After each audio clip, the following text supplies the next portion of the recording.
Nimewaiteni nyinyi viongozi wa masoko yote ya mkoa wa Mwanza, lakini nimewaiteni maafisa biashara wote wa mkoa wa Mwanza.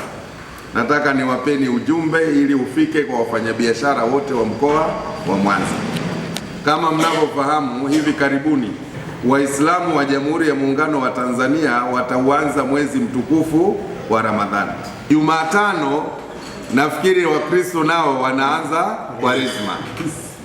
Sasa kumekuwa na tabia ambayo inajengeka miongoni mwa wafanyabiashara kwamba inapofika mwezi mtukufu wa Ramadhani wanaanza kupandisha bei ya bidhaa katika masoko. Sukari inapanda, mchele unapanda, maharage yanapanda, hata mchicha unapanda, viazi vinapanda.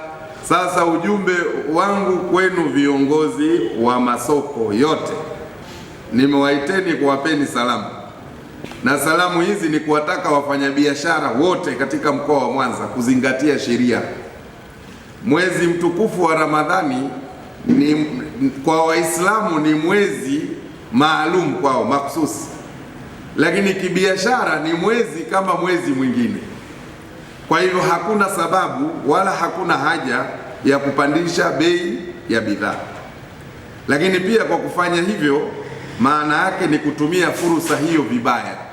Katika kipindi cha mwezi mtukufu wa Ramadhani, sheria ziko pale pale, ni lazima zifuatwe.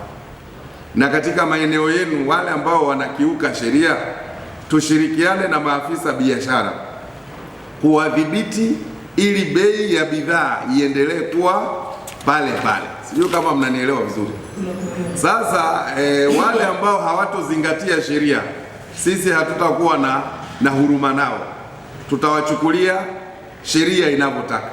Kwa hiyo ninawataka wafanyabiashara hususani wale wanaopiga muziki na nini, kipindi hiki pia kuheshimu imani za watu wengine.